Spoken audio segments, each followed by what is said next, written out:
पवित्र तेथे लागतो ज्ञानरागास पात्र तया टळताना पुण्यराशी नमस्कार माझा तया सद्गुरु ज्ञानेश्वरासी कुंडली वजारी विठ्ठल श्री ज्ञानदेव तुकाराम रामकृष्ण हरी आनंद झाला सर्वासे श्रीरामाला निज मेळी कायासे लागले श्रीराम चरणासे राम हृदय सियादी दिले. ग्रंथकर्ते संत एकनाथ महाराज सांगतात, माय बापांनो, संत सज्जनांनो, पवित्र अशी भगवंताची भावार्थ रामायण कथा पुण्यभूमी श्री क्षेत्र गहिनीनाथ गड देवळा या ठिकाणी श्री संत मोतीराम महाराजांच्या सानिध्यामध्ये रामकथेचा जागर सुरू होत आहे.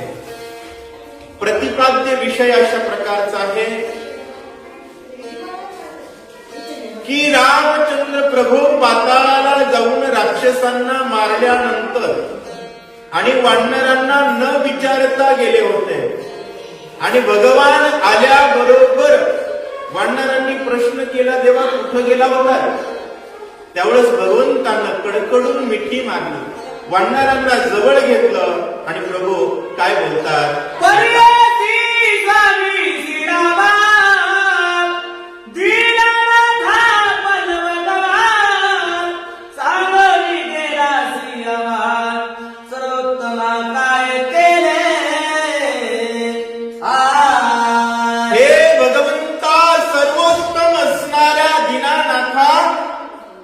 आम्हाला सांगून आम्हाला सोडून गेला, कुठं गेला आणि काय केला आम्हाला सांगा. तुझ्या पोटी होते जाणे एकासी तरी होते साजणे नपुसता घडणे जाणे उचित करणे हे नव्हे. भगवंता, जाण्याची तुमची इच्छाच होती, परंतु 18 पद्म वानरांमध्ये एखाद्याला तरी सांगावं. होय, विचारणं अपेक्षित आहे. भगवंता, तुम्ही काहीच न विचारता गेला. केवढी मोठी वानरांची सत्ता होती.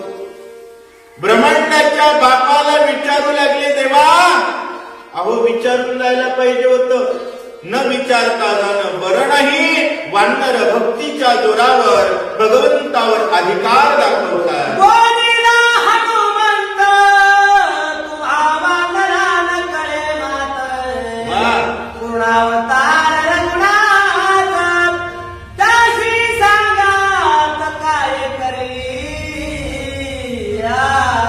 बजरंग बलींनी सांगितलं, वानरांनो, पूर्ण अवतार रामचंद्र प्रभू आहेत.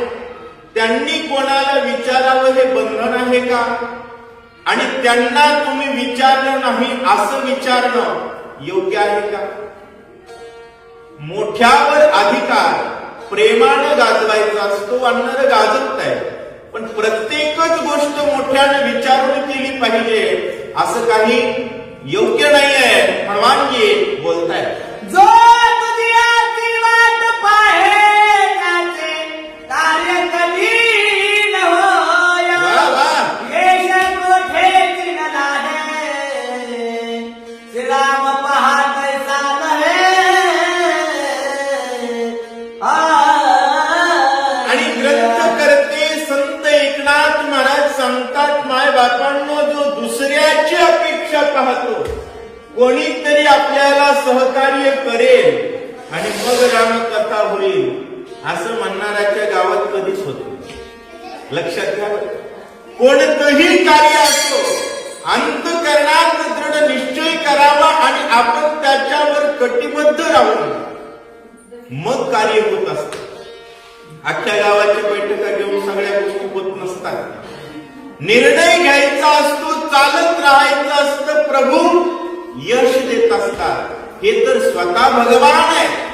त्यामुळं एकांतवीर असणारे प्रभू रामचंद्र कोणाला विचारतील ही अपेक्षा करू नये असं बजरंग बली बोलतायत. श्रीराम एकला एकांतवीर न धरीचा दुसऱ्याचा धार. तो वानरासी विचार पुसेचा चार हे नगरे. श्रीराम एकांतवीर आहेत, दुसऱ्याची अपेक्षा करतच नाही. आणि खरंय बरं का, कार्य करत असताना कोणीतरी मदत करेल आणि मी काहीतरी करेल असं झालं तर म्हातारं झालं तरी गोष्टी मिळत नाही. होय सुभाषराव, शेवटी निश्चय महत्वाचा आहे. प्रभू यश देतात, कार्य आडू देत नाहीत. श्रीराम एकांतवीर आहे. वनाला निघत असताना कोणाला म्हणले का गावचे 10-5 जण चला माझ्यासोबत, भीती वाटते एकट्याला, एकटीच निघा. आणि युद्ध करत असताना राक्षसांना मारत असताना सुद्धा एकट्यामध्येच सामर्थ्य आहे. ते कोणाला विचारतील याची अपेक्षा करणं योग्य नाही. बजरंग बली भगवंताची वकालत करतायत. जाणे होते पाताळासी कळण देता कोणासी. जागून याती वेगेसी आई रावणाची मारिले. आणि बजरंग बलींनी सांगितलं जायचंच होतं पाताळात. का? रामचंद्र प्रभू त्यांना म्हणतात राक्षसांची जाती व्यक्ती. राक्षसांची जात आणि राक्षस नावाचं बेन ब्रह्मांडात जो उरूच देत नाही त्याला भगवान म्हणावं. कोणी आयऱ्या गेऱ्याला उठून देव म्हणायचं नाही तर हल्ली दाढे चोळणाराला देव म्हणायले तो लोक. येड्याची गणना असा विषय आहे. लक्षात घ्या माय बापांनो, आपण कोणाला नमस्कार करतो? तया माझा नमस्कार. निव्वळ दाढी जाळणाराला नमस्कार आहे. निव्वळ कोणाला? दाढी जाळणाराला, राक्षसांना मारणाराला, राक्षसाची गावं खपवणारा, राक्षसाची जात खपवून टाकतो त्याला राम म्हणतात. पाताळात गेला, अहिरावणाचा नाश केला आणि सगळीकडेच रामायण चालेल. जगात कोणी आडवं येणारच नाही. आडवं येणाऱ्यांचं बी भाजून टाकलंय. अशा प्रकारे बजरंग बली बोलतायत.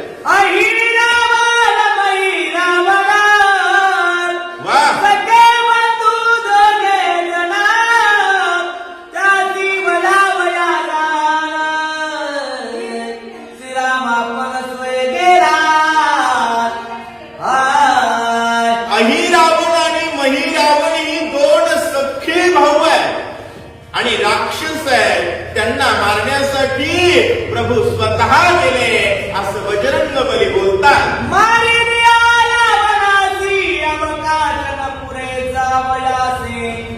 वेडा काढ्या वेगेसी पाताळासी स्वय गेला. रावण मारल्यानंतर वेळच भेटणार नाही कोणाला मारायला. आहे रावण महिरावणांना. कारण कसं असतं महाराज, 5,000ची कुस्ती झाल्यानंतर पुन्हा 2,000ची कोण बघायला? आई रावण म्हणजे 2-3 रुपयाची कुस्ती होती. ते बघा, राक्षसाची जास्त किंमत करत जाऊ नये. जास्त किंमत करत जाऊ नये. तशा प्रकारे या ठिकाणी बजरंग बली म्हणतायत रावण मारल्यानंतर अहिरावण महिरावण मारणं याला भगवंताकडे वेळ नसल्यामुळं प्रभू अगोदरच काम करून आले असं सांगतायत. जरी जावे पुसोली आज तरी निवारू आम्ही कोणे. गेला न पुसता म्हणून प्रकट जुजनी न करीचा. आणि जर विचारावं, प्रश्न जास्त असतात पण उत्तर कमी असतात. आता एखाद्या लोकांची बैठक घ्यायची, ठरवायचं, आम्हाला एक जण म्हणला घरोघरी जाऊन विचारा जमतंय का. म्हणलं तुम्ही घराच्या बाहेर निघा, बाकी सगळं जमतंय. ते गावाच्या बाहेर गेले की काम झालं. सांगण्याचा विषय आहे. सर्वांना विचारणं शक्य नाही. विचारलं तर विनाकारण वेळ जातो आणि ठराव घेऊन काम होत नसतात. लक्षात आलं का? काम ठरवायचं असतं आणि पुन्हा निर्णय जाहीर केल्यानंतर काम होत असतं.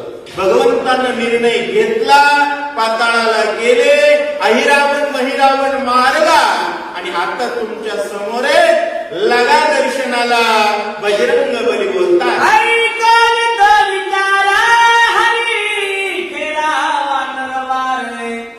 राम एकांत वीर युद्ध तोर पय गेले.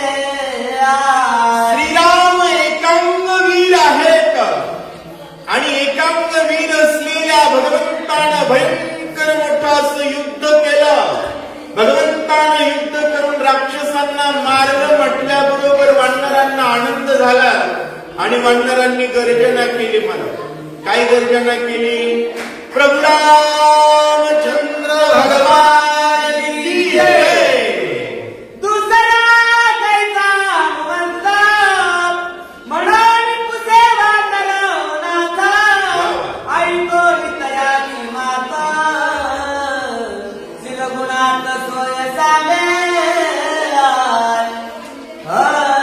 आणि कसं असतंय मला, काही जणांना कीर्तनापेक्षा कीर्तनातला विनोद आवडत असते. सुग्रीव म्हणला, हनुमंता खाली दुसरा एक हनुमान गाठ पडला होता म्हणून काय खरे? मकर ध्वज भेटलेला बघितला, कुजबुज ऐकले, हनुमंतासारखं वानर होतं, तितकंच निबर होतं. ऐकल्यानंतर सुग्रीवानं प्रश्न केला, हा काय प्रकार आहे? आता भगवंत भक्ताची कथा सांगतात, ऐका कशी. वानर भाल देला अहिरावण घालो निघाला.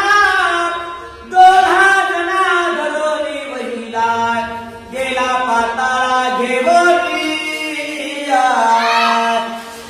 भगवान म्हणू लागले, अरे आपण सगळे झोपलेले असताना, सगळे झोपतात का? झोपवली आणि जागा राहणाऱ्यानं सुद्धा झोपीचं सोंग घेतलं. नाहीतर राक्षस जनावर खाणारे जागेन राम झोपला असं होईल का? शक्य नाही आहे. परंतु भगवान लीला करतायत. भगवंतानं सांगितलं, आपण निद्रिस्त असताना अहिरावणानं घाला घातला आणि आम्हाला पाताळ लोकांना घेऊन गेले असं सांगताय.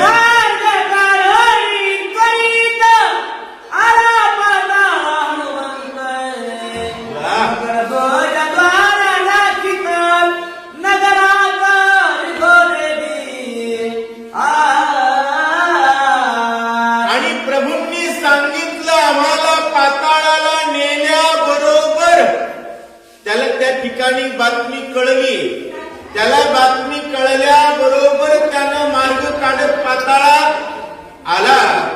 कारण हनुमंताचा धंदा आहे, जिथं राम तिथंच काम. लक्षात घ्या, जिथं राम तिथंच काम आणि जो राम तोच काम.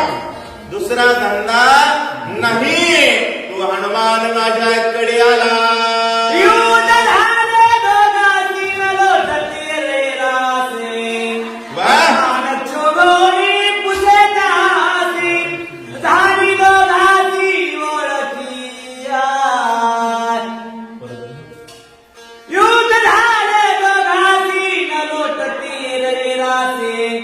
हनुमान चोभोनी पुसे जासी झाली दोघांची ओळखी. आणि हनुमानजी माझा माग घेत घेत पाताळात आल्यानंतर बाण राखण्याची जबाबदारी मकर ध्वजाकडे होती. दोघांचं घनघोर अशा प्रकारचं युद्ध झालं आणि युद्ध झाल्यानंतर हनुमंतानं विचारलं, बाबा चांगला बलवान दिसतोय, कोणाचा आहे असा प्रश्न केला. हनुमंताचा श्वेतज पुत्र पुसता निघाला निरम करो. भेटोया पिता पुत्र मद सत्वर सोडविले. हनुमंताचा स्वेदज पुत्र असणारा घामापासून झालेला आणि त्यानं हनुमंताला सोय केली महाराज. आणि मग आम्हाला हनुमंतानं सोडवलं असं देव म्हणतोय. ब्रह्मांडाचं कोड ज्याचं नाव सोडतं तो उपकार मानू लागला महाराज. आणि किती बी कोणाची सेवा करा, माणसं माणसावर उलटत असते, पण देव मात्र उलटत तर नाही. पण माणूस काय देवाची सेवा करणार आहे हो? हा देहच ज्यानं दिलाय त्याची आपण दिवसातून अर्धा तास सेवा करत नाहीत. माणसाला वाटतं आपण लय सेवा केली, पण तरी सुद्धा तो परमात्मा आभार मानतोय. बजरंग बलीच्या पुढे हात जोडून म्हणू लागला, या हनुमंतानं मला सोडवलं. महाराज या राक्षसाची मुक्त करून पाताळासे राज्य देता मकर ध्वजासी भेट तुम्हासी येथे आणो. युद्ध घनघोर केलं, त्या ठिकाणी राक्षसांचा निपात झाला आणि मग तिथलं राज्य जय श्रीराम म्हणणाराच्या हवाले. कारण देवाचं कसं, देवाला कशाची गरज नाही, बापाला गरज नावाची. बापाला कशाची गरज? बाप पोरग नोकरीला लागले की बाप टोपीला इस्त्रीच करीतो महाराज, का नाव वाढलं. त्यामुळे बापाला गरज नावाची. पाताळात सुद्धा राज्य कोणाचं? जय श्रीराम बोलणाऱ्या मकर ध्वजाचं. आणि भारतात राजा कोण? जय श्रीराम म्हणणारा राजा आहे. याचा अर्थ भारत जिवंत आहे. जय श्रीराम म्हणायची अक्कल नसणारा ज्यावेळेस निवडून येतो, समजायचं त्या क्षेत्रातली लोक मेले. आलं का लक्षात? अशा प्रकारचा प्रकार आहे. प्रभू रामचंद्र सर्वांचा प्राण आहे. त्यांनी पाताळात राम राज्याची प्रतिष्ठा स्थापन केली असं समजायचं. हनुमंताचा आत्मजा अति विख्यात मकर ध्वज ऐकून कपी समाज कुंज ध्वजा उभारले. होय, बाळाचे बाप ब्रह्मचारी. बजरंग बलीचा मुलगा म्हटल्यानंतर सर्व वानरांनी शब्दवरी केले, गर्जना केली. महाराज प्रभू रामचंद्र भगवान की जय. लक्षात घ्या, रामाचं भजन केल्यानंतर लग्न नाही केलं तरी संसार होते, आणि रामाचं भजन न करणाऱ्यांनी 5-5 बायका केले तरी लेकरं नाही. सांगण्याचा विषय काय? तुझी चिंता त्यासी सर्व आहे. हा विनोदाचा विषय, हनुमंताला लागण्याची संसाराची गरज नाही, पण सांगण्याचा भाव लक्षात येतोय का? देवाचं भजन केलं की सर्वच होतं. वानर मात्र आमच्या हनुमंताला मुलगा झाला म्हणून नाचू लागला. मग क्षेमाने येरा करती नमस्कार हो नियाला दुपरत गुमिरा नमेला. प्रत्येक जण एकमेकाला मिठी मारू लागलं, डोक्यावर घेऊ लागलं, नाचू लागलं, धक्के मारू लागले, बुक्या घालू लागले आणि पळत पळत यायचं भगवंताच्या पाया पडायचं. लक्षात घ्या, या गोष्टी कळल्या पाहिजे. वारकऱ्यानं एकमेकांच्या पाया पडावं, एकमेकाला मिठी मारावी, एकमेकांसोबत भांडण करावं. भांडण करणं वाईट नाही, रोज भांडण करा, पण भांडणारे दोघंही देवाच्या दारात आले, काहीच वाटोळ होत नाही. आणि देवाला विसरून रोज किलोभर जरी पेढे खाऊ लागले तर नरकाला जातील. विषय वेगळा नाहीये. प्रभू रामचंद्रजींच्या चरणावर नमस्कार करता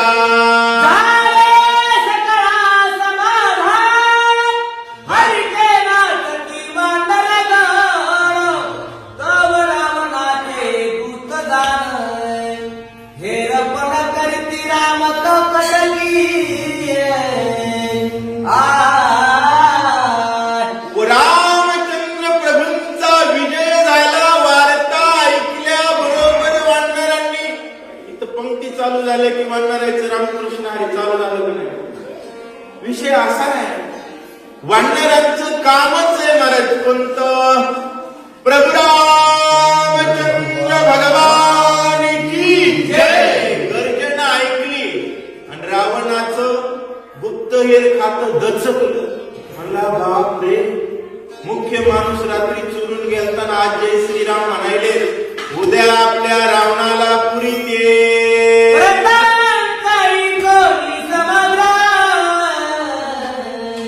गेले रावणासमोर सांगितले सविस्तर रामचरित यथाश्रुत गुप्तहेर खात्यानं बातमी ऐकली आणि बातमी ऐकल्याबरोबर रावणाला म्हणले, हुजूर खबर काय बरी नाही आणि तुमची काय आता उरी नाही. आता मात्र त्या ठिकाणी तुम्ही वाचू शकत नाही का? पाताळात नेलेला राम तुम्हाला कोडोसके इतकं पुरण्यासाठी आला.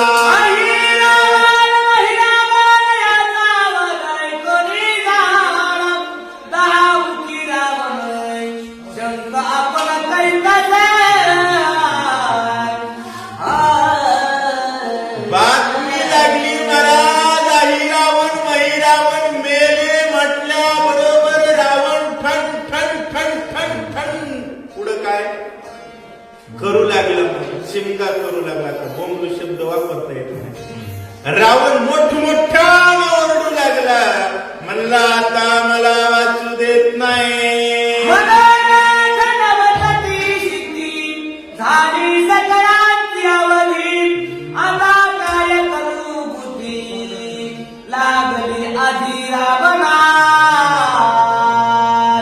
मनोरथ माझं सिद्धीला जात नाही आणि मी पाठवलेला एकही वाचत नाही आणि राम काय मला जगू देत नाही.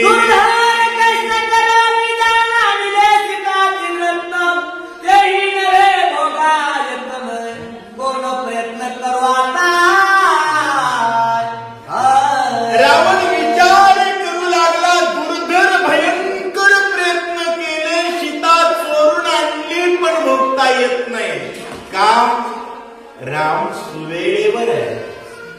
कोणत्या वेळेवर आहे? राम सुवेळेवर असले की रावणाची वाईट वेळ आहे. रावण म्हणू लागला, घरी आणले पण हात लावता येत नाही. नुसता हात लावण्याचा प्रयत्न केला तर 1,00,000 पोरं, 1,25,000 नातू आणि जनावरांसारखा मोठा असणारा कुंभकर्ण नाक कान कापून मारला. लाडक्या दिदीपासून सुरुवात केली. होय, राम राज्य आल्यानंतर जय श्रीराम म्हणणाऱ्या बहिणींना 1,500 आणि विरोध करणाऱ्या दादाच्या दिदीचं नाक कान कापल्यापासून सुरुवात केली. म्हणला आता मला वाचू देत नाही.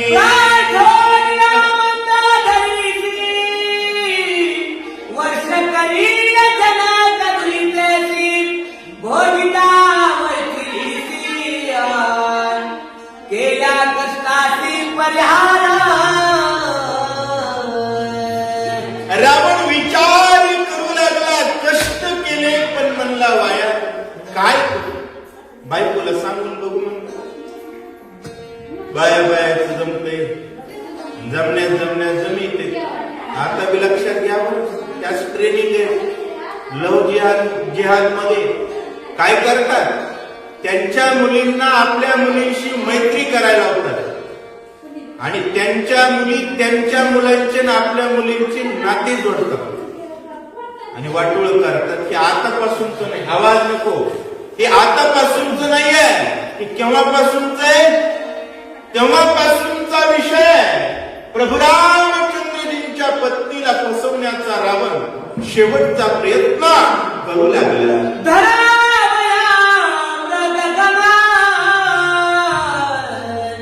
घरी पाळती भान हरणार, सोयातीसी विश्वास जाणार, निज बंधन पावती. आणि शिकाऱ्याचा धंदा करत असणारा शिकारी काय करतो माहितीये का? घरी भांड हरण पोचतो. भांड हरण याचा अर्थ तुकड्यावर जगणार. आपल्या हिंदू धर्मातील सगळे भांड हरणच आहेत. जेवढे राम मंदिराचा विरोध करणाऱ्या बिनाकली पक्षाचे कार्यकर्ते ती सगळे भांड हरले. राम राज्य बुडवण्यासाठी टाकलेल्या तुकड्यावर शेपूट हलवत आपल्या धर्माला नाव ठेवणारी निर्लज्ज लोक म्हणजे भांड हारणं. आणि अशी भांड हारणं पुढं करून आपल्याला वाटतं कपाळाला गंधावाले आपलंच आहे की नसतंय की निसवल्याला निसा घासते.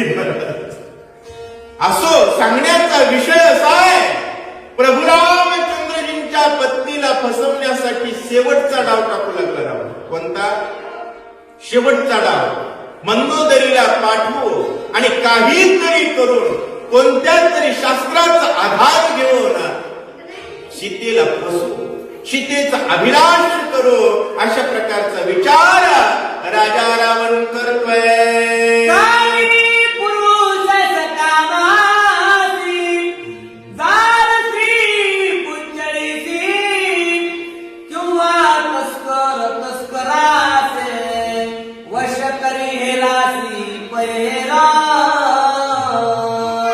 होय, हा विषय कशा प्रकारचा विषय आहे? नाथ महाराज सांगतात, एखादा जार पुरुष असावा. जार म्हणजे व्यभिचारी पुरुष. त्याला एखाद्या स्त्रीला जर वश करायचं असेल, एखाद्या स्त्रीला जर वश करायचं असेल तर तो काय करतो? बिघडलेल्या एखाद्या स्त्रीचा सहारा घेतो. आणि बिघडलेल्या स्त्रीची आणि चांगल्या स्त्रीची मैत्री असते आणि तिच्या मैत्रीनं ती तिसरीकडे तिचा पाय पिसवण्याचा प्रयत्न करत असतो. अगदी तशा प्रकारे रावण करतोय. किंवा गुप्तहेर खात्यामधील इकडला हेर तिकडल्या हेराची माहिती घेऊन त्याला अटक करण्याचा प्रयत्न करतो किंवा परराज्यातली माहिती घेण्याचा प्रयत्न करतो. अगदी तशा प्रकारे करताय असं सांगतात.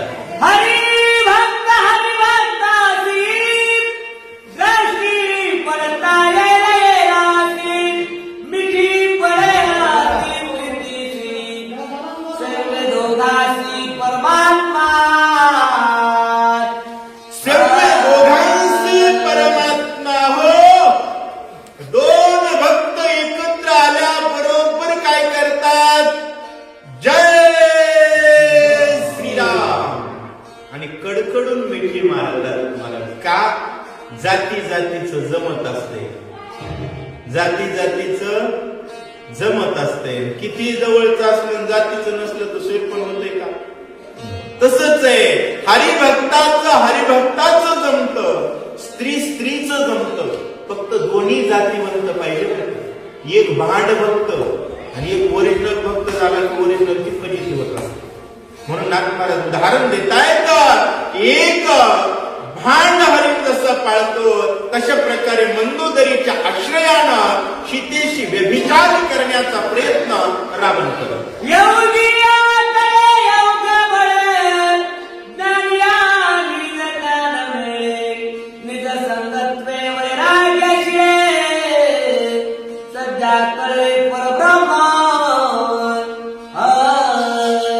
योग्याच्या जवळ बसल्यानंतरच योग बळ येत असतं. बरोबर आहे. वैराग्यवान भक्ताच्या जवळ बसल्यानंतरच नित्य आनंद मिळत असतो.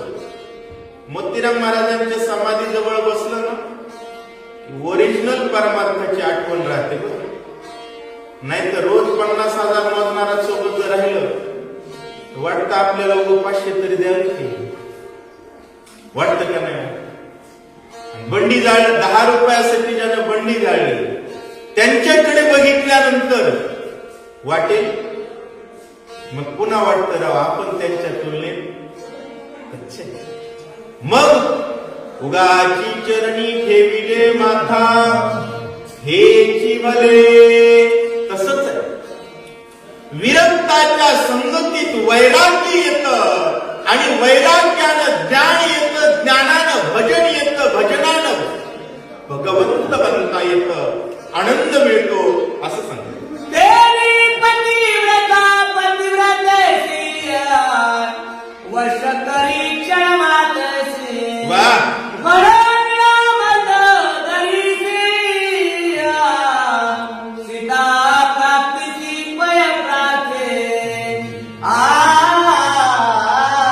होय, पतिव्रता पतिव्रतेला वश करू शकते. खरंय,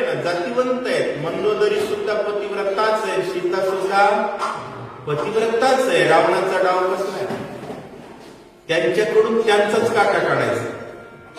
पतिव्रता असणाऱ्या मंदोदरीचा आधार घेऊन सीतेचं पातिव्रत्य नष्ट करण्याचा विचार राजा रावण करतात. ऐसे विचारोनी रावण निजकाया सावधान अत्यंत प्रीती करून निज कांगाला न पाचाळे.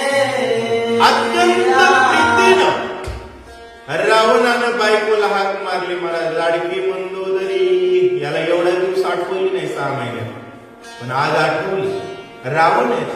एखादा माणूस गोड बोलला म्हणजे समजावून नरड कापणार म्हणजे कापणार. काही जणांचं ठरलेलंच असतं. एखादा माणूस सरळ बोलला की माणसाला कधी तर आपल्याला तर भीती वाटते कधी. एखादा कधी न बोलणारा आणि तिप्पट बघणारा तर गोड बोलला, समजावं ही आपली कुणीकडून तरी कातर लावते म्हणजे लावते. तशा प्रकारे रावणानं गोड आवाजात मंदोदरीला हाक मारली. अत्यंत नम्राती प्रीतीची बोलता झाला मंदोदरीशी. तू सती प्रतिव्रता होती माझ्या वचनाची रूपेची आय. अत्यंत प्रीतीनं प्रेमानं राजा रावण त्या ठिकाणी बोलू लागला. लक्षात घ्या, व्यभिचारी पुरुष पत्नीला सन्मान देतो त्यावेळेस पत्नीनं ओळखावं. त्यानं कुठंतरी तोंड काळं करायचा विचार. व्यभिचारी स्त्री ज्यावेळेस नवऱ्याला सन्मान देण्याच्या भावना व्यक्त करते त्यावेळेस समजावं. मी बोलत नाही, ज्ञानेश्वर महाराज सांगतात, कंताची मानसी निघोणी स्वैरिणी जैसी रहाटे जारेसी जावया लागी. कंताची मानसी निघोणी स्वैरिणी जैसी. एखादी व्यभिचारी स्त्री जर सारखं पुढं पुढं करत असेल तर समजावं आपल्याला बाहेर घालून काहीतरी. ज्ञानेश्वर महाराजांची माऊलींच्या ओव्यात कुठे आहे? वयावर्ष 16व्या वर्षी लिहिलेली ज्ञानेश्वरी कोणकोणत्या शब्दापर्यंत पोहोचते विचार करण्याचा विषय. नाथ महाराज सांगू लागले, प्रिय पत्नी असणाऱ्या मंदोदरीला प्रिय प्रिय कांते माझी आवडते स्त्री, अशा प्रकारच्या वल्गना रावण करत आहे. पतिव्रतेचा धर्म पूर्ण नुलंघाने पतिवचन ऐसे आहे वेदवचन. शास्त्र पुराण संमता वेदाचं वचन हे आहे, शास्त्र पुराणाच्या संमतीचं वचन हे आहे की बायकोनं नवऱ्याचं ऐकलं पाहिजे. रावण शास्त्र सांगू लागलं. दुसऱ्याची बायको उचलून घरात आणून तिला बायको बोल म्हणणारा नालायक बायकोला म्हणू लागला नवऱ्याचं ऐकावं लागतं. मला खरं सांगू का, कोणाचं ऐकावं? ज्याला अक्कल आहे त्याचं ऐकावं, ज्याला अक्कल नाही ना मागं सरकून काय चुलीत लागावं कोणी असतं. परंतु कसं असतं, काही ठिकाणी सामान्य लोकांना अडकवलं जातं धर्माच्या सामान्य बंधनात. हनुमंताला धर्मपाश बाधा करतो का? कर्माचा कर्मपाश, ब्रह्मयाचा ब्रह्मपाश बाधू न शक्य धर्मपाश.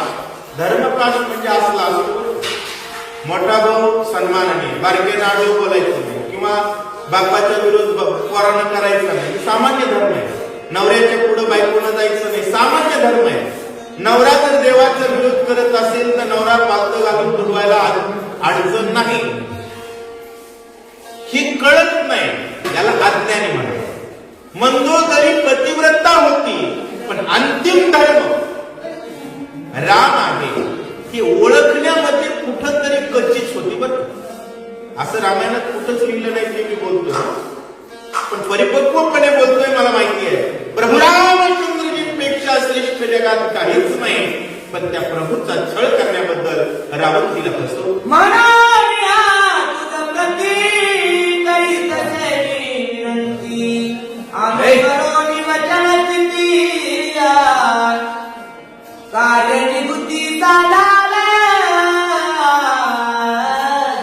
कार्य निवृत्ती साधावे. काय करणार तुकाराम महाराज? हो, कमी बोला बाहेर.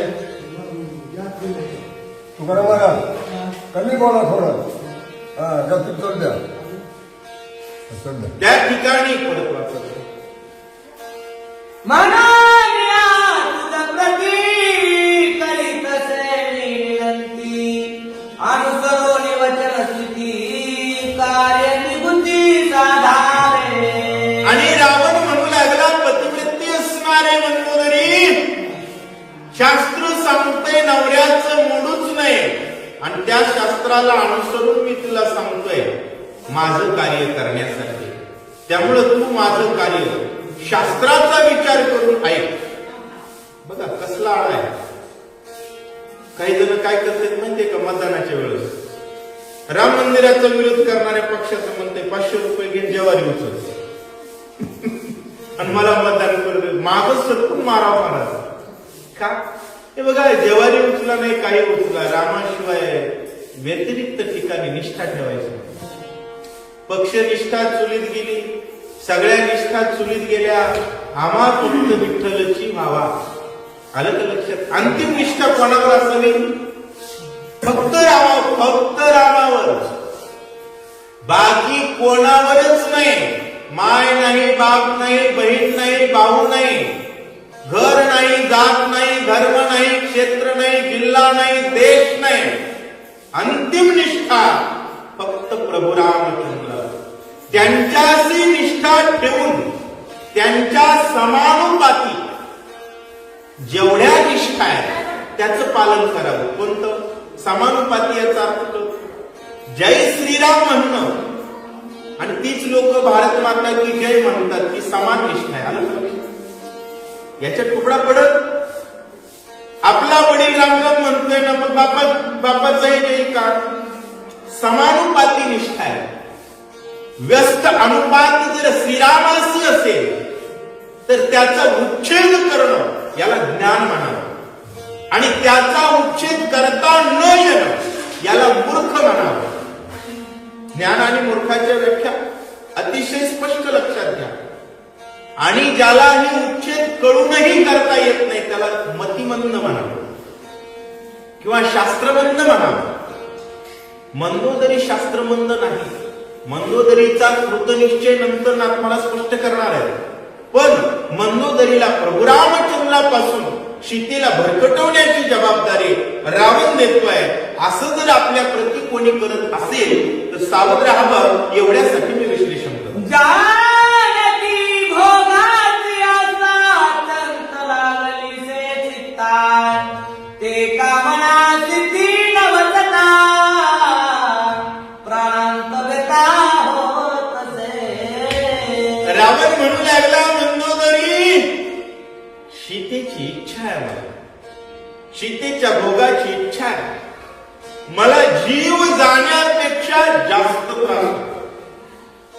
सख्या बायकोला दुसऱ्या स्त्रीबद्दल बोलू लागला. कोणत्या आड्यात बायकोला टाकलंय, धर्माच्या.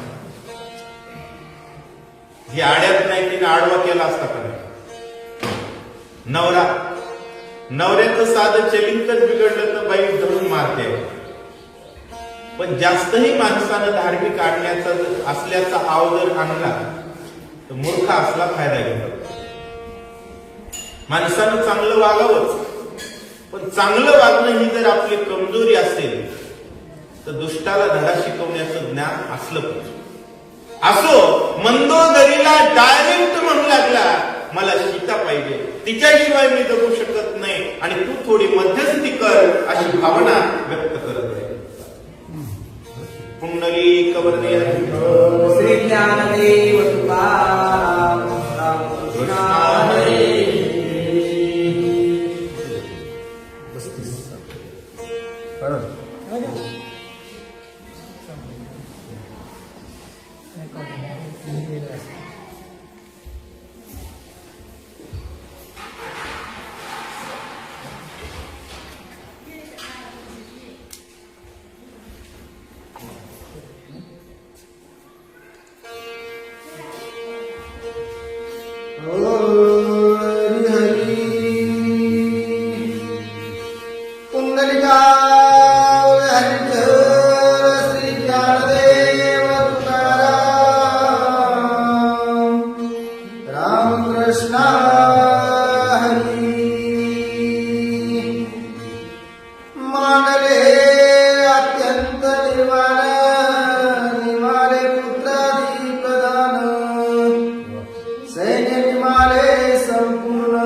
लक्षात घ्या, दुष्ट भावनिक करत असतो. सज्जनाला कष्ट द्यायचे असतील तर दुष्टाकडे भावनिक करण्याचं अस्त्र असतं आणि त्या अस्त्राचा पूर्ण वापर रावण करतो. रावण तिला म्हणतोय, मंदोदरी, त्या सीतेसाठी माझी लेकरं मेली. माझी म्हणजे तिची पण आहे. मंदोदरी, आपली लेकरं मेली, प्रधान मेले, लंका धुळीला गेले, तरी सुद्धा माझी इच्छा पूर्ण झाली नाही, असं रावण बोलतोय.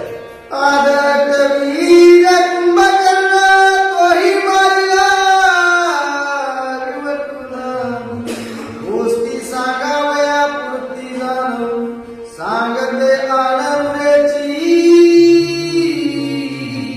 रावण म्हणू लागलेला आदंड असणारा कुंभकर्ण वीर मारला, ज्याला दोन प्रेमाचे शब्द बोलू असं नातं पुरू दिलं नाही त्या रावणाला. कुंभकर्णासारखा मोठा माणूस, रिझर्व फोर्स होता रावणाची, एसआरपी होती ती. ज्यावेळेस काहीच चलत नाही, फायनल आणीबाणीच्या काळातच उठवायचं कुंभकर्णाला, तो कुंभकर्ण सुद्धा माझा मारला. मंदोदरी, माझं कोणीच उरलं नाही, अशा प्रकारे कोणीच उरलं नाही म्हणतंय आणि दुसऱ्याच्या बायकोची अपेक्षा व्यक्त करते.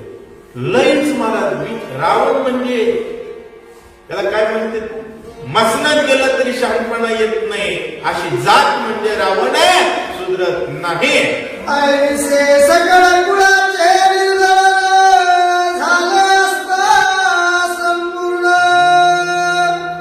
माझे हृदयचे शल्य जाणं आता क्षण ढळेची. माझ्या संपूर्ण कुळाचं निर्दळन झाल्यानंतर सुद्धा सीतेच्या भोगाचं भावनेचं शल्य, सीतेबद्दलच्या काम भावनेचा काटा हृदयात तुटला आणि त्याचं शल्य माझं पिटत नाही. काय करू मंदोदरी?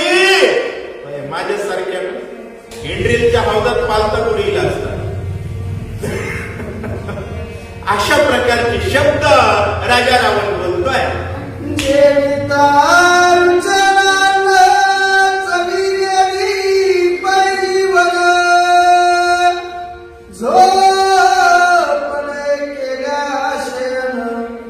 अवस्था पूर्ण लागली, पूर्ण अवस्था लागलेली आहे. झोपलं तरी झोप येत नाही, जागं राहून तर जगणं शक्य नाही. 24 तास मसनात जायची वेळ आली, परंतु सीता विसरत नाही. सुपुत्र सैन्य मारे नका, त्याचे अनुमान नाही दुःख. पै भोगावया सीता सुख, आस्था अवलौकिक लागली. आस्था अलोलिक लागली. काय करू म्हणला, सगळं खानदान खपलंय, डोळ्याला पाणी येत नाही म्हणला, सीता डोळ्यातली जात नाही. महाराज, दुसऱ्याचं खायची प्रवृत्ती, दुसऱ्याचं लुटायची प्रवृत्ती आणि दुसऱ्याकडेच. काही जणांना बघत, बऱ्याच बायांना भांडण केल्याशिवाय सकाळी सकाळी करमत बसत. काही जणांच्या शेतात, स्वतःच्या शेतात किती माल होत्या, दुसऱ्याच्या शेंगा आणते. विषय सांगण्याचा काय दोष प्रवृत्तीचा. अहंकाराचं अधिष्ठान, राक्षसांचं मूळ अधिष्ठान असणारा रावण, अतिशय क्रूर कर्कश असणारा रावण पत्नीला म्हणू लागला, काय बोलू लागलं, अख्खं खानदान खपल्याचं दुःख नाही म्हणला मला, सीता मिळाली नाही याचं दुःख आहे. बघा, राक्षस तुमच्या स्त्रिया वाटवण्यासाठी कोणत्या टोकाचा प्रयत्न करतात. आताचे राक्षस भंगारीचे पैसे देतील पोरायला, यांच्या मुली वाटवा म्हणून. आता ज्यांना हलकं समजू नका आणि भाऊ भाऊ म्हणणारे ते निवळ देत मला. विषयच सोडा, राक्षस कधी मित्र नसतो. रावणाची प्रवृत्ती ज्यात भरलीये त्याला राक्षस म्हणत जावं. त्या अस्तेचे निरसन मंदोदरी तुझे जा, मज होईल समाधान म्हणून विनवण करीतसे. हात जोडू लागला मला, हात जोडू लागला. मंदोदरी, ती माझी आस्था पूर्ण होणार तुझ्याशिवाय, तुझ्याकडून मात्र होऊ शकते. हे बघा, शक्य नाही त्या गोष्टीचा प्रयत्न रावण करतो. कुळाचा काटा निघाला तरी करतोय, सोडत नाही. याला दुराग्रह मानावा, आग्रह असावा माणसानं, पाया पाडावं. तो मज व्हावा, तो मज व्हावा, वेळोवेळा व्हावा. राम मिळण्यासाठी कोणाचे तरी पाय धरावे, कोणाचे तरी नाही, कोणाचेही धरावे.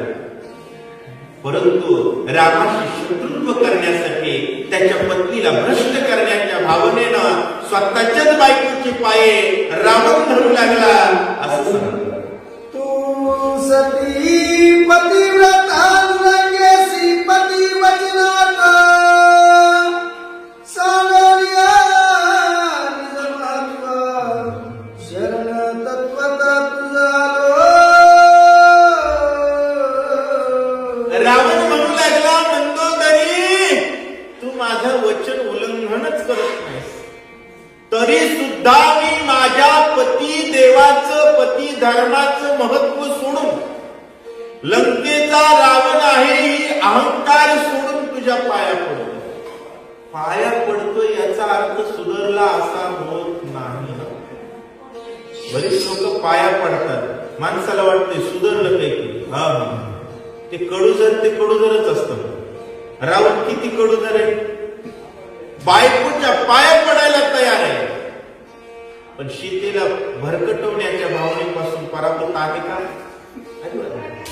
सीतेला कुठंतरी, सीता म्हणजे कोण? भक्ती. बरं, सीता म्हणजे श्रीरामाच्या भक्तीला सीता म्हणतात, आणि भक्तीला कलंकित करण्याची भावना ज्याची आहे त्याला रावण म्हणतात. आणि जेवढे जेवढे गधडे राम भक्तीपासून तुम्हा आम्हाला दूर करण्याचा प्रयत्न करतात, ते सगळे रावणाच्याच अवलादीचे.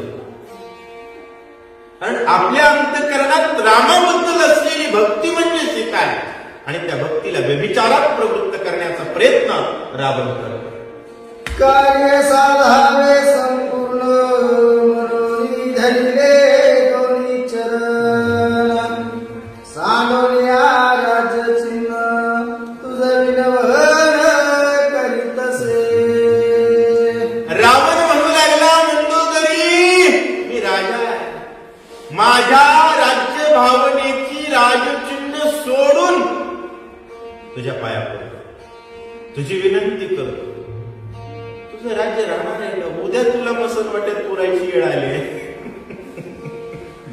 तरी सुद्धा म्हणू लागला, मी राजा आहे, या भावनेचा त्याग करतो, तुझ्या पाया पडतो. अशा प्रकारे राजा रावण मंदोदरीला बोलतोय. कामासिया तुडला संपूर्ण कोण पाहे मना मानापना, स्त्रियेसी धरित चरण लज्जा रावण मानिना. नाथ महाराजांनी सांगितलं, असं निर्लज्जासारखं कोण वागतं? कामासी आतुडला संपूर्ण. एखादा व्यक्ती जर कामी झाला तर ते कोणाच्याही पाया पडतं बघ. एखाद्या रस्त्यावरच्या स्त्रीला सुद्धा म्हणतोय, मी तुझ्या पाया पडतो, पण जरा माझ्याकडे बघ की. एवढा सुंदर राम सोडून कशाला कोणाकडे बघायचं? काम धरू नये आणि राम सोडू नये, एवढं कळलं की माणसाची मान वरी राहते आणि जग पाया पडतंय. आणि राम सोडला आणि काम धरला, बायकोच्याच पाया पडू लागलं. महाराज म्हणत, बायको तेवढं माझं काम ऐको.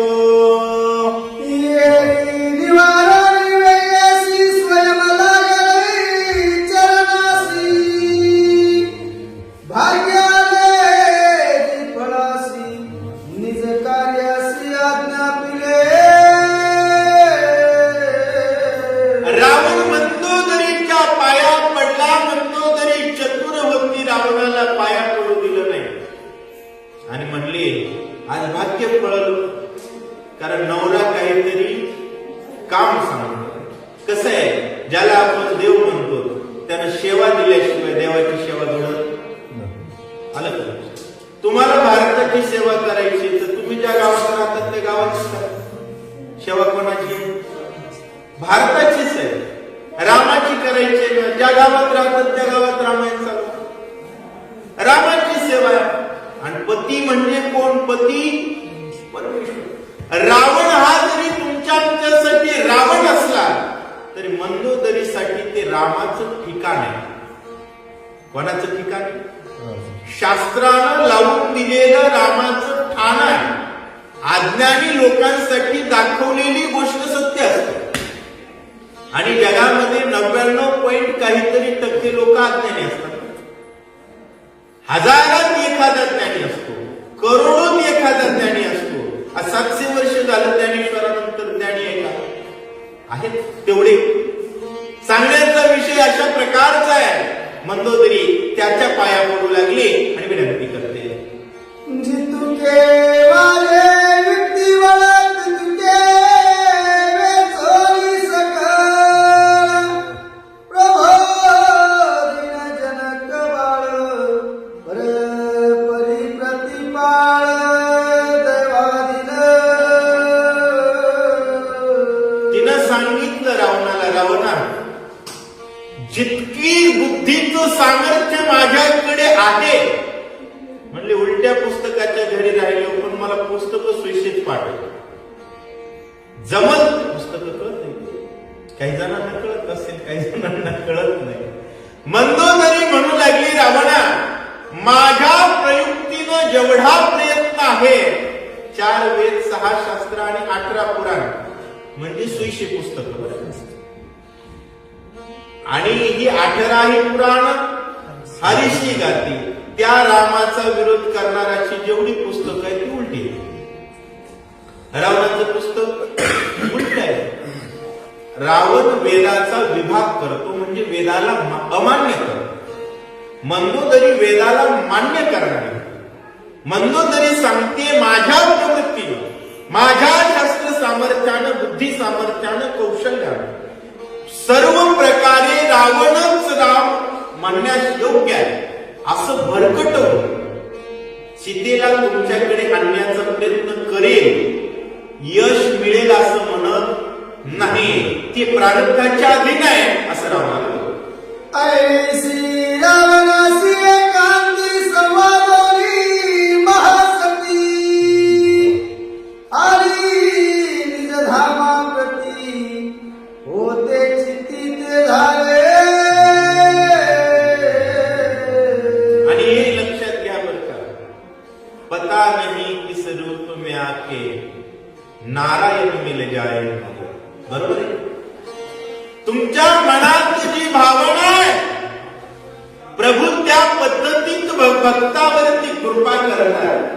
मंदोदरीच्या मनात बरेच दिवसापासून सीतारूपी संतांच्या भेटीची अपेक्षा आहे. आणि लक्षात घ्या, हरिप्राप्तीचे उपाय धरावे संताचे ते पाय. नवराच देवाचा शत्रू आहे तरी सुद्धा सीतारूपी भक्ताच्या भेटीची अपेक्षा होती. पण नवऱ्याला म्हणता येत नाही मला सीतेची भेट घ्यायची. आजपर्यंत ते शक्य झालं नाही. परंतु आज रामाने इच्छा पुरवली, म्हणतीये आज मला सीतेची भेट होणार आणि माझं जीवन धन्य होणार. या भावनेनं मंदोदरी आनंदित आहे असं सांगतात. बाप कृपाळू भगवंत निज भक्ताचे मनोगत पूर्वावय सावचित अनाथनाथ श्रीराम. बाप कृपाळू भगवंत, भगवान कृपाळू अनाथाचे नाथ आहे, संपूर्ण जगाचे जगन्नाथ आहे. त्यांनी माझ्यावरती कृपा केली आणि असल्या नालायकाला असली बुद्धी दिली की सीतेकडे जायला. आपल्याला एखाद्याला जर म्हणलं जा मोतीराम महाराजांच्या समाधीकडे, आनंद वाटतो की नाही? तसं झालं.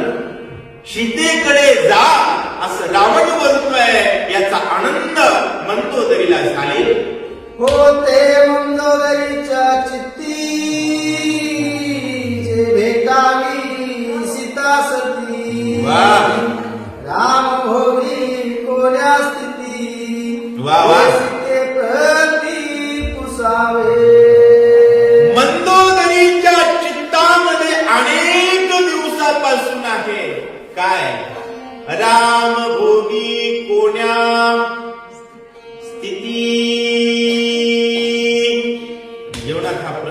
विचारावं, प्रत्येकानं विचारावं.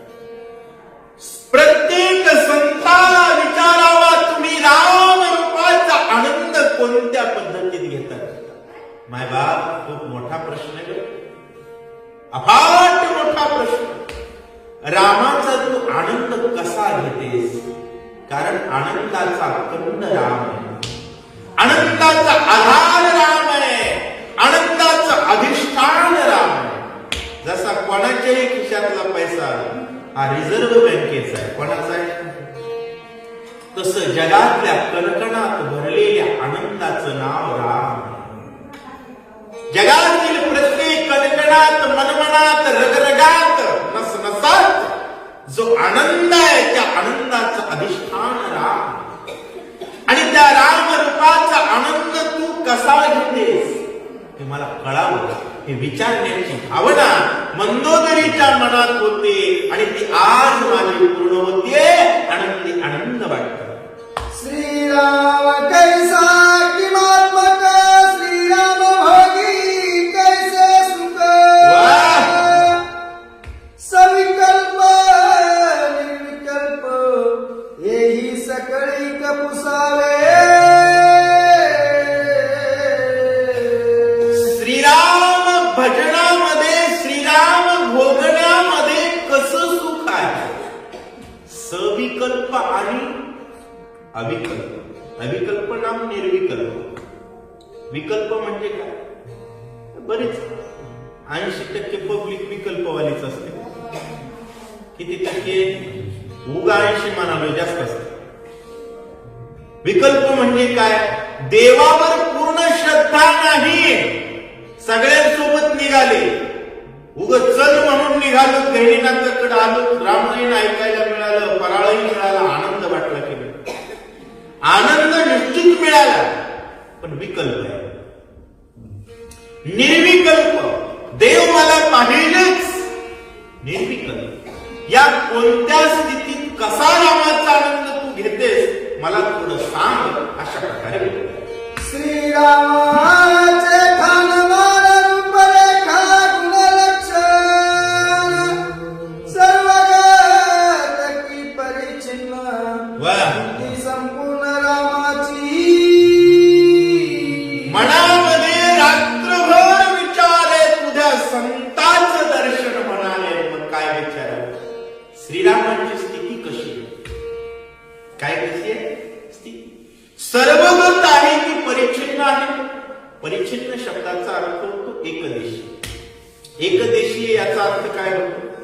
वैजनाथ महाराज गहिनीनाथ मंदिरावर आहेत म्हणजे इतर कुठं नाही, याला परिच्छिन्न म्हणतात. सर्वगत म्हणजे काय? होय, भारत, देवकरा म्हणजे भारत, गुट्टेवाडी म्हणजे भारत, बीड म्हणजे भारत, लातूर म्हणजे भारत, मुंबई म्हणजे भारत, आहे की नाही? कलकत्ता म्हणजे भारत, दिल्ली म्हणजे कुठेही गेलं तर याला म्हणावं सर्वगत, सर्व सत्ताधीश, सर्व ठिकाणी रामच आहे. राम नाही असं काही आहे का? विठ्ठल जळी स्थळी भरला, रीता ठाव नाही. यापैकी सत्य कोणतं आहे? बघा, सर्वगत म्हणावं. काही जण कशा पद्धतीत राक्षस बुद्धिभेद करतात लक्षात घ्या. ज्यावेळेस राम मंदिर बांधायचं होतं, लढाई सुरू होती, त्यावेळेस काही जण काय म्हणू लागले, राम जर सर्व ठिकाणी आहे मग तिथंच मंदिर बांधायचा का आग्रह? गावोगाव बांधायचं. सर्वगत आहे तर मग परिच्छिन्न, परिच्छिन्न याचा अर्थ होतो अयोध्येत, व्यापक याचा अर्थ होतो सर्वगत. आणि मंदोदरीचे प्रश्न कोणते आहे? सर्वगत की व्यापक? कोणता आहे? देव असा म्हणणं अज्ञान आहे. देव असा म्हणणं अज्ञान आहे आणि देव तसा म्हणणं महाअज्ञान आहे. मग देव कसा? वेदालाही नाही कळला अंतपार, ज्याचा कानडा राजा पंढरीचा. भगवान कसा हे कोणालाच कळलं नाही, कोणालाच कळला नाही असा देव. तिला विचारू जी भोगतीये, आणि कोणाला विचार? गहिनीनाथ मंदिरावरच्या प्रसादाची चव कशी आहे कोणाला विचारायची? ज्यानं खाल्ली त्याला. सीता रामाचा आनंद घेतीये, तो राम कसा आहे मला बघायचा आहे. मंदोदरीच्या अंतःकरणात आनंद मावळला. श्रीराम केवळ कैसा से कोठे बसे उसावयाची उल्हासे जानकी सहर्निसी. श्रीराम केवढा आहे, श्रीराम कसा आहे, श्रीराम कुठं राहतो. राम साधूची स्थिती, राम साधूची व्रती, राम साधूची गती अशी उभी आहेत ना. श्रीराम भेटी सत्संगे, राम सत्संगा आकुडला, राम सत्संगा विकल माग पुढे झाला असं. राम राहिला सत्संगे. आलं का लक्षात? राम कसा आहे, राम कुठं राहतो. माय बाप, प्रत्येकाच्या जीवनात हे प्रश्न असले पाहिजेत. लोकांच्या जीवनात एवढेच प्रश्न. उद्या कोणाचं मुंडकं मोडायचं आणि किती खोडदा जमा करायचं. उद्या कोणाला धरायचं आणि किती काढायचं. वागा तू गोळा केलेले गतुडे इथंच आहेत आणि तू यमाच्या दारात रटेखाला हजर होणार आहे. तू नीट राही जरा. लक्षात घ्या, आपण जाणारे आहेत, राहणारे नाही. अज्ञानी जीवाचं कसं आहे लक्षात घ्या. जाणारा असताना राहण्यासाठी घर बांधलं. अज्ञानी कोणाला म्हणून? जाणार आहे 100% सत्य. याचा बाप गेला, याचा आजा गेला, याचा पंजा गेलाय, याचा कापड पंजा गेलाय, तरी याला वाटतं मला राहायचंय, तरी याला वाटतं मला राहायचंय. याला म्हणावं मूर्खपणा. जो ज्ञानी आहे का तो गतुड बांधत असतो. काय करतो? गतुड बांधत असतो. गतुड कोणतं आहे मराठी? ऐकलेलं रामायण हे गाठोड आहे, केलेलं भजन हे गाठोड आहे. आणि गावोगावच्या लोकांनी थोडं थोडं गाठोड बांधावं म्हणून ही माधवगिरी चालू केली. ते पिगमेवाला फिरते का प्रत्येकाच्या दारात 50 रुपये, 10 रुपये, 20 रुपये. तसं आमचा धंदा सुरू केलाय आम्ही. 2 भाकरी द्या, 1 भाकरी द्या. कोणासाठी? 1 रोटी देगा उसे 1 बेटा होगा. अहो माय बापांनो, दोन्ही बाजूने कल्याण आहे. कारण सुखाचे व्यवहारे सुख लाभ झाला. ही बँक आहे, अकाउंट काढायचा धंदा सुरू आहे. कारण जनधन अकाउंट आहे. कोणतं आहे? जनधन अकाउंट आहे. प्रत्येकाच्या खात्यात पैसा आला पाहिजे. रामकृष्ण ध्यानी आणि वैकुंठ भुवनी घर गेले. तिथल्या घरासाठी एक वीट रचणं म्हणजे गहिनीनाथ महाराजांच्या मंदिराच्या उपक्रमात सहभाग घेणं. दुसरं तिसरं काही नाही. मंदोदरी विचार करू लागली, तो राम कसा बरवाय, किती बरवाय. मला उद्या विचारायचं आहे. रात्री झोपच नाही तिला, अजिबात झोप नाही. आणि लोक महाराज उद्या येणार आहे म्हणले की आदल्या रात्री फरार. आपुलिया रिता जुआसे झोपला सर्वनाश झाला. असंच होत असतं. असं ऐसी मंदोदरीच्या चित्ता होती अनिवार्य अवस्था. कै भेटल्या जनक दुहित निज गुहात कुसेन. मंदोदरीच्या अंतःकरणात अवस्था. कधी मला सीता भेटेल आणि भेटल्यानंतर मी गुह्य अर्थ विचारेल. गुह्य अर्थ विचारावं.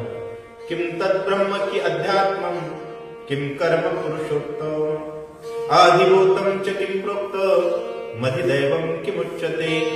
ब्रह्म म्हणजे काय, अध्यात्म म्हणजे काय, अधिदैव म्हणजे काय, अधिभूत म्हणजे काय. माणसं महाराज गाठ पडल्याशी एकच विचारते, पोराचं लग्न होई नाही, पोरीला लेकरू होई नाही. आता महाराजाचं लग्न नसल्यास महाराजाला असं विचारावं. पण महाराजाचं लग्न जरी झालं तर असंच विचारावं का? महाराजाला काय विचारावं? प्रत्येकाने विचार केला पाहिजे. उगाच बिस्किटाच्या दुकानात जायचं आणि गोड तेल काय ते घास तेल मागायचं जमल का? कशात बी काही बी नसतंय. संतांकडे जायचं तर देव विचारावा. कोण विचारावा? देव विचारावा. मायबाप कोण्या दुकानात गेलो तर काय मागायलो ह्याच तरी भान असलं पाहिजे. मंदोदरी भानावर होती. मंदोदरीला माहिती होत तिचा नवरा देव आहे आणि तो देव मला कळला पाहिजे म्हणून झोपत नाही. अवचटे सीता सती हातीची गेल्या निश्चिती. कोणा पुसावी निज गुहास्थिती. चिंता चित्ती आणि वार झोपच येत नव्हती महाराज मंदोदरीला. का? सावध झालो हरीच्या आलो जागरणा. राम मिळावा, राम कळावा आणि राम सांगणारा गावात आल्यानंतर झोपणारा. कसं कल्याण होईल? आधीचे लोक हुशार होते. महाराज मारुतराव महाराज येणार आहेत म्हणलं तर 12 गावचे लोक जमा होते. आता महाराज 12 तास बसला, 12 तास आरडला तरी 12 लोक येत नाही. कारण कपाळाची 12 वाजली. लक्षात घ्या, सावध असलं पाहिजे. रावणासारख्या राक्षसाची बायको होती पण विचारू लागली सीता हातात गेल्यानंतर मग काय फायदा आहे असा विचार. भाग्य भेटल्या साधुसी अवश्य पुसावे निज गुहासी. सुरू आहे का? जाणोनी जो होय उदासी पाप त्या पासी खतेरे. नाथ महाराज सांगतायत भाग्य भेटल्या साधुसी आणि अवश्य पुसावे कशाशी? सोयी. स्वतःच्या हिताचं बद्दल विचार, परंतु हे विचारायचं सोडून देऊन हे लोक काय म्हणते एकटच येडा आहे, त्याला काही धंदा नाही. माझं म्हणे ना तुकाराम महाराजापासून असलंच. बरोबर आहे. एकटं येडा आहे, त्याला काही कळत नाही, त्याला कोणी विचारित नाही, त्याला सगळे कोण टाकून दिले. काही बी म्हणते बाबा त्याचं कसं का व्हायला, आपलं काय हे जर त्याला कळत असेल तर विचार. काय विचार? आणि ते विचारण्याचा विवेक ज्याच्याजवळ नाही त्याच्याजवळ का विवेक नाही तर नाथ महाराजांनी सांगितलं त्याच्याजवळ खतेल पाप आणि ते पाप त्याला स्वतःच्या हिताबद्दल विचारायची बुद्धी येऊ देत नाही असं सांग. बहुकाळ जशी खता चढे साने तोडिता तो ना झडे. लोहानसे कठीण गाडे करी रोकडे मृतिका.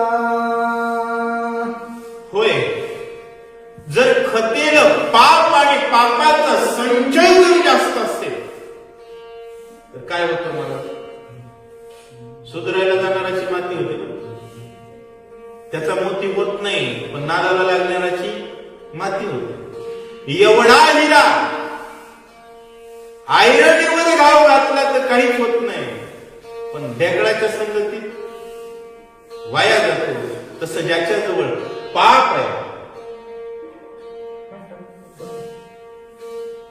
ज्याच्याजवळ पाप आहे त्याला मात्र स्वतःच्या कल्याणाची बुद्धी येतच नाही कारण तो विवेकच नाही.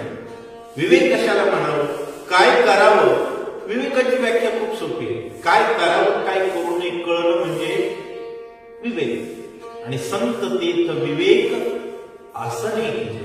गुरु तीर्थ ज्ञान, ज्ञानी आत्मदर्शन, दर्शनी समाधान अधीर. विचार करू लागलेली आहे सीतारूपी संत असताना घरी झोपणं आणि असल्या नालायक नवऱ्याचा संसार हाकणं बरं नाही असा मंदोदरी विचार. अभिमानाची जाती पाहे साधू संतान मारी काही. ज्ञान गर्वे उडाले तेही शुद्धी नाही तयाची. अभिमानाची जात आहे, अभिमानाची जातीप आहे आणि स्वहिताचा विषयच नाही बघा. स्वतःच्या हिताचा विचारच नाही. मला अर्ध विसरलो. स्वहिताचा विषयच नाही. साधू संता न विचारे काही. ज्ञान बुद्धी त्याची बुडून गेलेली आहे आणि त्याच्या ज्ञान बुद्धीचा शोध लागत. कारण अभिमानाची जातच अशी आहे. साधू संताला तो विचारितच नाही. त्याला वाटतं राव मी एवढं कमवालोय आणि हे बोंबलत फेरी आले. ज्याची त्याची कमाई आहे बाबा. ज्ञानदेवा गोडी दोन पालाटाची जोडी म्हणले का?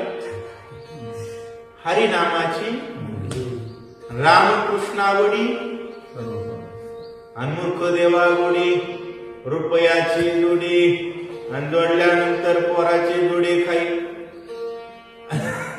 बरोबर आहे ना? अहो काही करा, भगवंताच्या भक्ताचा अनादर करणं हे अभिमानाच्या जातीचं लक्षण आहे आणि त्या लक्षणाने व्यक्ती अधोगतीला जातो. असं संत एकनाथ महाराज ओव्या मध्ये घालू पुन्हा पुन्हा दिसते. हातोडा घालू मूर्ती बनवली जाते.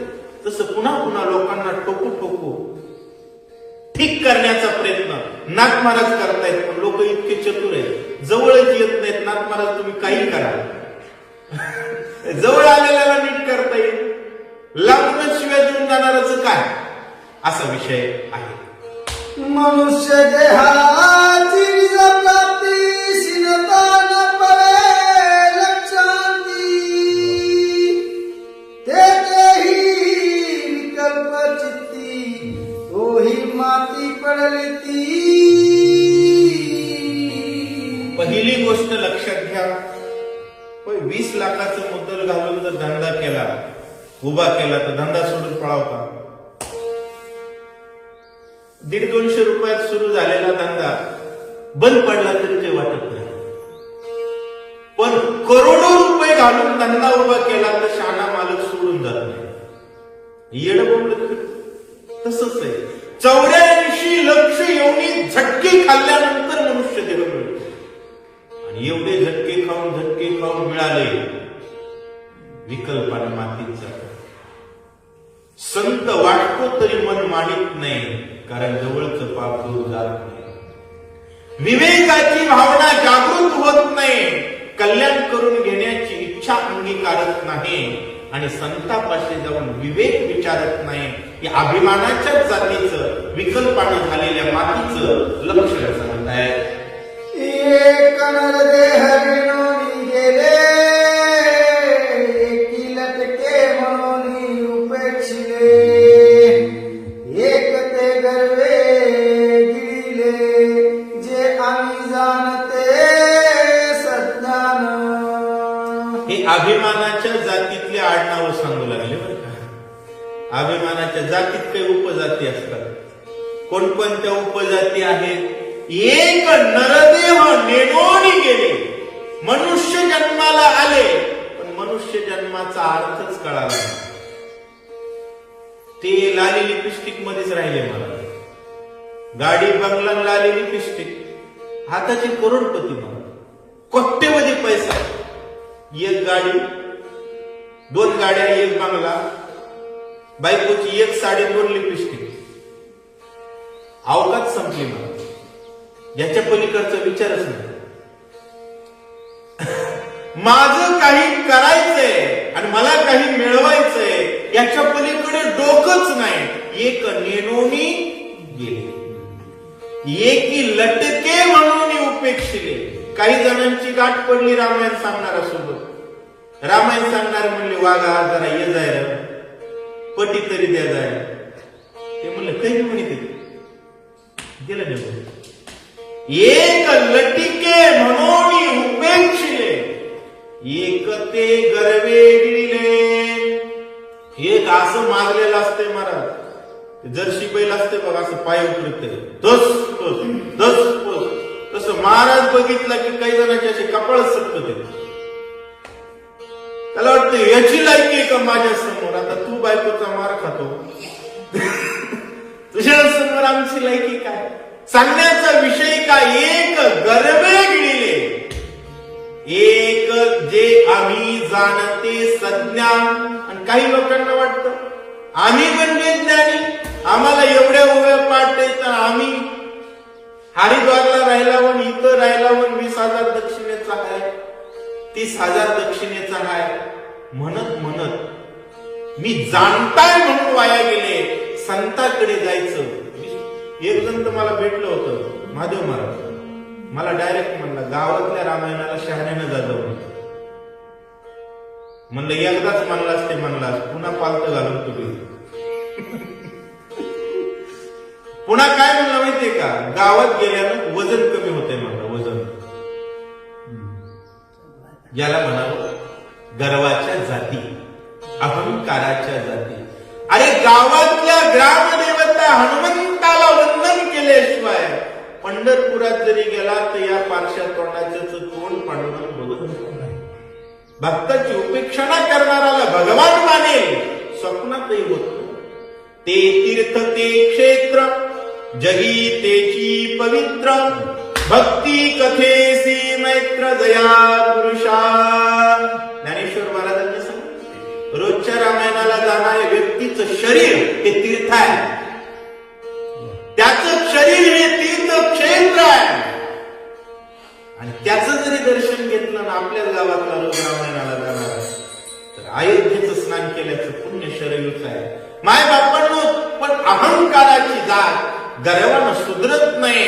वाटूळ स्वतःच तर करते पण परमार्थिकांना त्रास दिल्याशिवाय राहत नाही असं सांगितलं.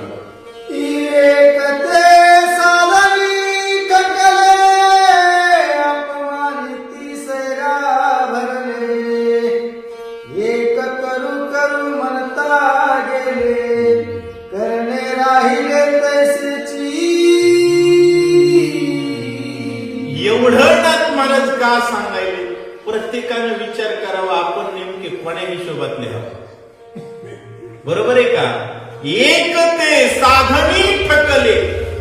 काही जणांच्या डोक्यातच राहत नाही, कुठेही बोलत, कुठेही गेलं की नवसं बोलत आहे. तुम्हाला कुठेही नवसं बोल, नवसं करा, हे करा, ते करा. साधन एका साधनावर स्थिर राहत नाही, अनेक प्रकारची साधनं करतात. अरे बाबा रोज हरिपाठ आहे, हरिपाठात सांगितले नामा करते तत्व नाही रे अन्यथा. परंतु अनेक साधनांच्या खटाखट टोपीत जातात. बरेच लोक म्हणतात महाराज तुम्हाला कळत नाही, आमचं वेगळंच आहे. बरोबर आहे? बकरी फिकरी कापणाऱ्याला जर सांगायला गेलं ते म्हणते महाराज तुम्हाला ह्याच्यातलं काहीच कळत नाही. अवघड आहे ना. एक ते साधनी देव म्हणून बकरी कापिते आणि यम ह्याला धरून कापील का नाही? उभं आडवं सगळ्या पुढे करते महाराज. यम येते चांगल्या चांगल्याला रट्टे देते, बकरी कापणाऱ्याला फेल होईल. असो एक ते साधनी ठकले, आप मती सैरा भरले, स्वयंबुद्धीचे बाही निघाले तयाची शुद्धीच नाही. अशा प्रकारचा विषय आहे. आणि दुसरे एक करू करू म्हणता गेले. काही लोकांना ते म्हणलं रामायणाला चला, महाराज तुम्ही चला, आलोच म्हणते. 5 वर्ष झालं आणखी आलं नाही. आणि काल परवा गेलं आणखी आलं, ते आलं नाही. पण त्याच्यासाठी यम आला, म्हातारा उचलून न्याला, पोटभर मारला तरी सुधारला. अशा प्रकारचा विषय या सगळ्या जाती कोणाच्या अहंकार. जो म्हणतो ना मला रामकथेसाठी वेळ नाही, रामकृष्ण हरी म्हणायला वेळ नाही, त्याच्यासाठी यमाकडे वेळच वेळ आहे. इतका वेळ आहे की 184 एवढी जरी जन्मला तरी मार खाता चुकत नाही म्हणतात. पोटी आणि मायाविषय स्थिती ज्ञान निर्मिती लोकाप्रती वा जीविका त्यावर घात निश्चिती स्वयंची केला स्वतः ज्ञानी असल्याचा आव आणतात आणि आव आणलेल्या अवडंबरावर लक्षात घ्या बरं का, आव आणलेल्या अवडंबरावर जीविका करतात. जीविका होणं आणि जीविकेसाठी करणं दोन्हीतला फरक लक्षात येतोय का? साधना विरहित स्मरण भक्ती ते जाणावी अवधी भ्रांती नटाचे परिवृथा नटती रिकामती साधने. कीर्तनच आहे, पण जर दक्षिणेसाठी करत असताल तर रामाची स्तुती सोडून यजमानाची करा, रामाची स्तुती सोडून दक्षिणा देणाऱ्याची करा. आणि रामाच्या कीर्तीचं वर्णन विसरलं की यमाच्या कीर्तीत ऍडमिशन होत असते. मग त्याला महान लक्षात घ्या, लोक 5,000 जरी लोक दिवसाला पाया पडले आणि महाराजाचं जर रामाच्या भजनात चित्त नसलं तर यम महाराज आहे म्हणून सोडित नाही, महाराजाला सुद्धा पोटभर रट्टे देते. यमाकडे अजिबात सुट्टी नाही आहे. चित्त नामात नाही, तो यमाचा पाहुणा. म्हणून सांगतायत किती जरी ज्ञान असल्याचा आव आणत असेल आणि चित्त नामात नसेल रट्टे हमेशा.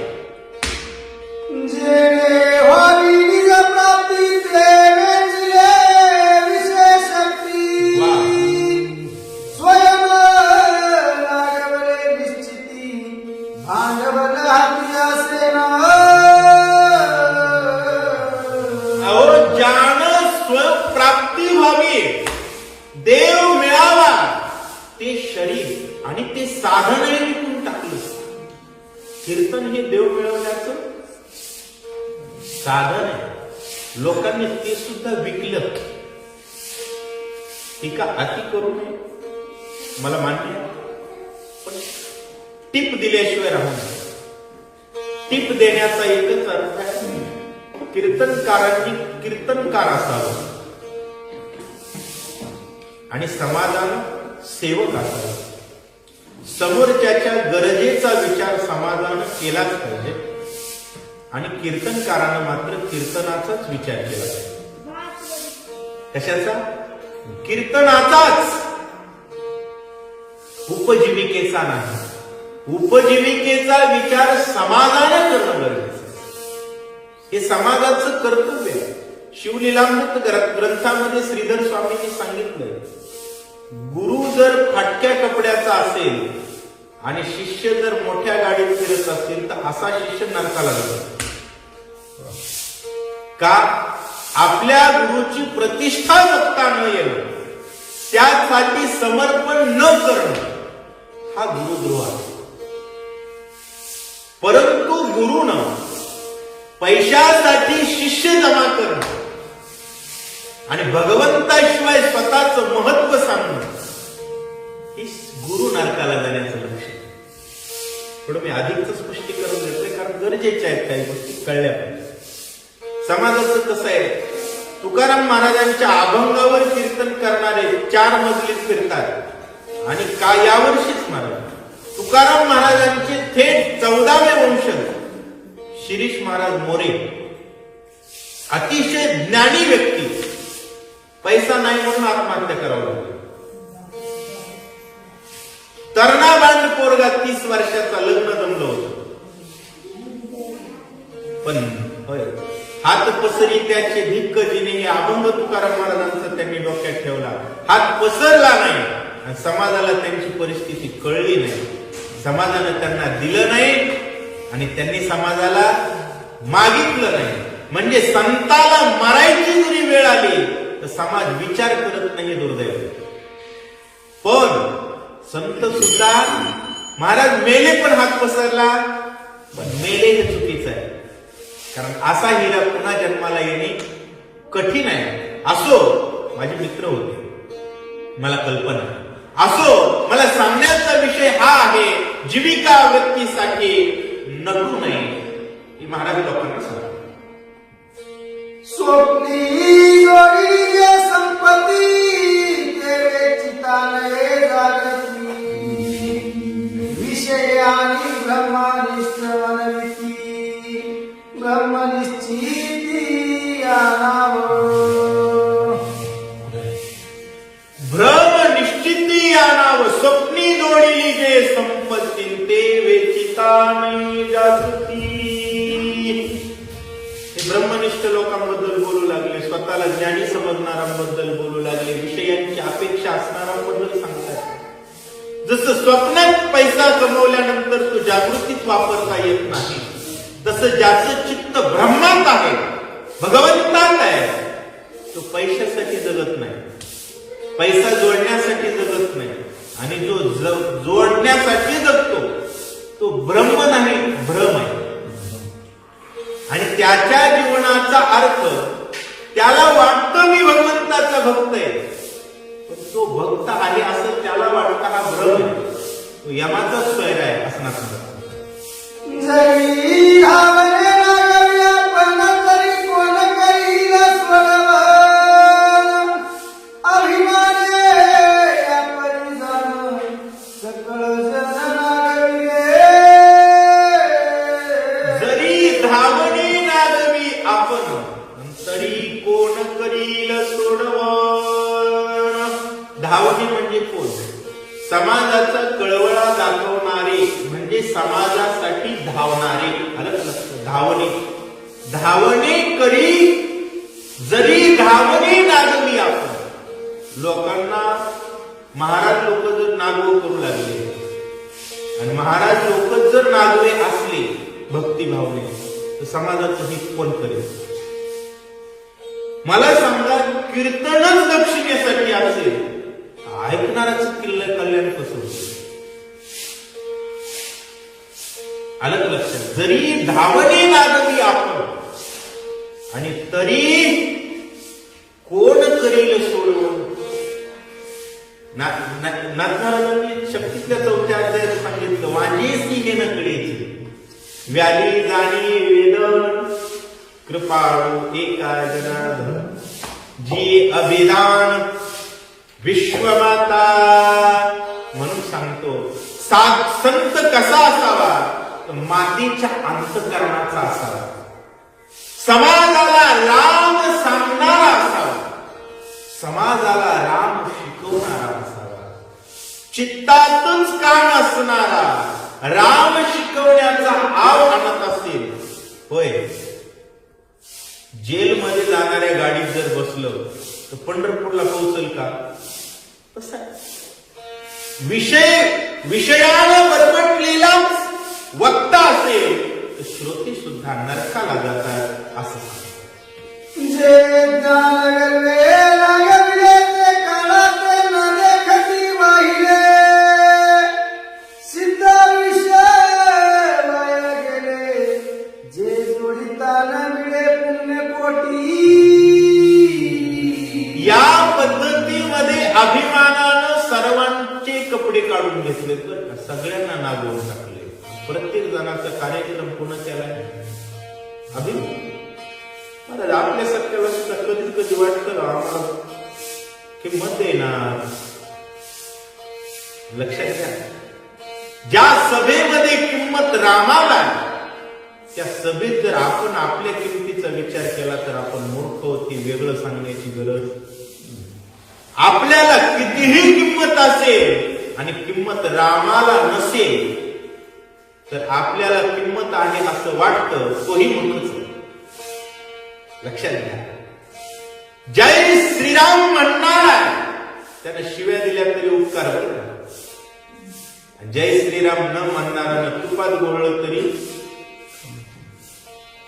अवघड आहे. नाथ महाराज सांगू लागले, माय बापांनो ज्ञान गर्वे नागविले ते काळा ते न देखता वहिले. ज्ञान गर्वा त्याने विचारच केला नाही गर्वानं. काही जण म्हणतात मला आम्ही भागवताचार्य आहोत, आम्ही गावातल्या रामायणाला कसं जायचं? ज्ञान गर्वान, अरे तुझं आयुष्य चाललंय, तुझा आजचा दिवस गेला ना हरिकथेशिवाय. हा, या गर्वानं एके दिवस मसनात तर सगळे जाणार आहे. जगातलं एकमेव सत्य कोणतं आहे? मृत्यू. जगात एकच गोष्ट 100% आहे, तिचं नाव मरण. बाकी जगात सर्व गोष्टी नॉन गॅरंटेड आहे. एकच गोष्ट गॅरंटेड आहे, तिचं नाव मृत्यू. आणि काळ जातोय आणि भजनाशिवाय जातोय याची चिंता करत नाही. तो ज्ञानी जरी असला तरी मूर्खच. झाल्या नरदेहाची प्राप्ती परमार्थ सारावया हातोहाती. जे विकलसी वल्लाची स्थिती मळे झाटी ती पेरलीसी. नाथ महाराजांनी सांगितलं, एकदा का नरदेहाची प्राप्ती झाली की माणसाने भजन करत राहावं. उदाहरण सांगितलं, जसं माणूस जरी मेलं आणि जमिनीत जर ओल असेल तर शेतकरी काय करतो महाराज? मड उद्या जाळू म्हणतय आणि वापसा बघून पेरणी करतय. तसं वेळ काढावी, भजन करावं. रिकामा अर्धघडी राहू नको, लटिका व्यवहार सर्व हा संसार वाया येलदार हरिना. किती सांगावं ज्ञानेश्वर महाराजांनी? 24 तास सांगितलं महाराज. 24 तास भजन करावं माणसाचा. जन्म मिळाल्यानंतर बाकी काही विचारच करू. कारण पुन्हा न मिळणारी गोष्ट म्हणजे भजन. पुन्हा न मिळणारी गोष्ट म्हणजे नरदेह आहे. एवढं काला बोलले मंदोदरी विचार करू लागली. सीता नावाचा संत आलाय, त्याला भेटायचंय सकाळी. काय काय विचारावं? आमची माणसं दिंडी जाते आणि चाड्या करीत बसलेले असते. ते काम नसते. एकूण एकाच्या चाड्या लावून गुळमट गोष्टी करीत बसलेले असते. चाड्या लावणारं उठत नाही, पत्ते पिसणारं उठत नाही. महाराज आला का गेला का मेला काही देणं घेणं नाही. याला म्हणावं अज्ञान. आजही हे गाव कालीला पाहे बनता काळ कपाळू रोहे. वा, क्षणा क्षणा जात आहे उत्तम आयुष्य घे होण्या. माय बापांनो लक्षात ठेवा. आज राहू द्या, उद्या जाऊ, उद्या रामायण ऐकू, उद्या भजन करू, उद्या रामकृष्ण हरी. असं म्हणलं म्हणजे काय जिंदगीतला एक दिवस काळ जाऊ द्या गडे. मामा म्हणले उद्या करू, आजचा दिवस राहू द्या, डायरीला कट, असं होतंय का?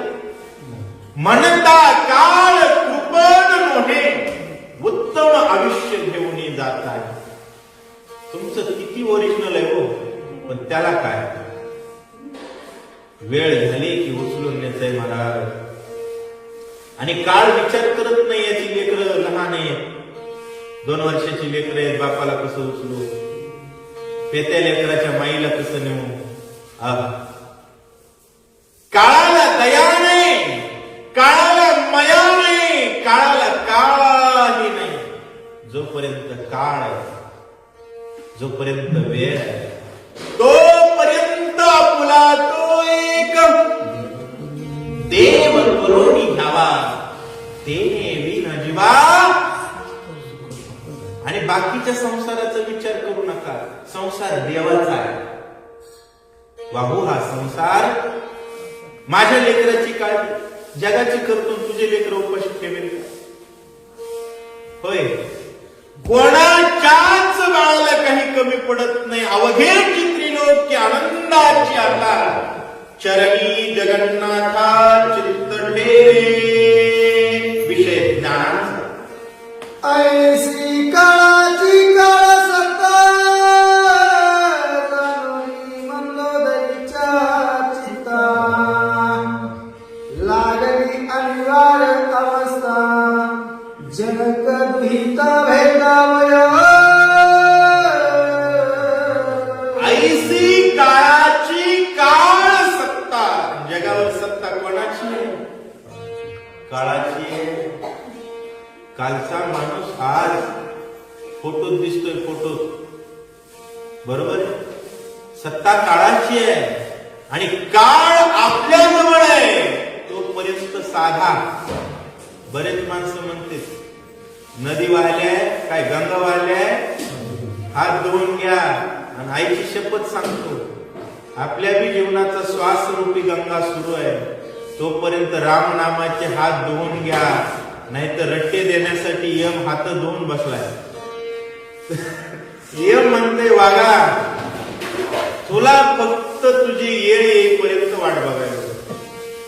पुन्हा मात्र पहिल्या बारीत रट्टे देणार आहे. विषय अवघड आहे. मंदोदरी विचार करू लागली. उद्याचा दिवस उगवणार आहे. धन्य काळ संत भेटी. संताची भेट होणे जीवनात सर्वात श्रेष्ठ काळ आहे. आणि त्या श्रेष्ठ काळाचा विचार श्रेष्ठ असणारी मंदोदरी विचाराने श्रेष्ठ आहे. तप किती